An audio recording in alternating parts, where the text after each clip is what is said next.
আপনি এই রাস্তা দিয়ে যাতায়াত করেন নিয়মিত? হ্যাঁ, আমি নিয়মিতই যাতায়াত করি। তো এইরকম সেতু এই অবস্থা রাস্তাঘাট এটা খুব মানে বিপজ্জনক আছে। এই ব্রিজটা যেখানে শেষ হয়েছে এইখান থেকে যদি এটা বসে যায়, যে কোনো গাড়ি এসে ঢুকে যেতে পারে, কিন্তু খুব বড় বিপদ ঘটতে পারে। 10 বছরও ভালো করে হয়নি। হ্যাঁ, এটা তো কানেক্টিং যে রাস্তাটা হয়েছে এটা 2-3 বছরও হয়নি মনে হয়, তার মধ্যে এই বেহাল পরিস্থিতি। এটা খুব ভালোভাবে কাজ হলে মানুষজনের যাতায়াতের পক্ষে খুবই সুবিধা হয়। আর এই বর্তমান পরিস্থিতি যে সড়ক পথগুলো হচ্ছে, তো এর নিম্নমানের কাজের এটা হওয়া উচিত নয়। এটা অনেক ভালো কাজ হওয়া দরকার।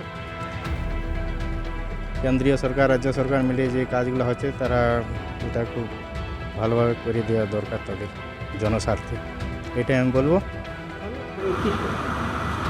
দেখুন, এই প্রবল বর্ষাতে পুরুলিয়ার বিভিন্ন প্রান্তে বিভিন্ন ব্রিজ আমরা দেখছি যে অনেকটাই মানে নষ্ট হয়ে গেছে। আমরা পুরুলিয়া জেলার বিভিন্ন প্রান্ত থেকে যেসব খবর আসছে আমরা দেখছি কিভাবে সেই সব রাস্তা বা ব্রিজ সেগুলোর মানে কীভাবে রিপেয়ারিং পর্যন্ত একটু করা যায় সেটা আমরা দেখছি। এবং এই যে ডুমস্থলের ব্রিজটার নজর এসেছে, আমরা বুঝতে পেরেছি যে ব্রিজটা রিপেয়ারিং দরকার। সাধারণ মানুষ পুরুলিয়া আসে, ওই রাস্তা দিয়ে প্রচুর মানুষ আসে বিভিন্ন কাজে, আমরা দেখছি। এবং আমার ইঞ্জিনিয়ারকে বলা আছে, তিনি হয়তো দেখছেন, আমরা ইমিডিয়েট ওটার কাজ চালু করতে পারি।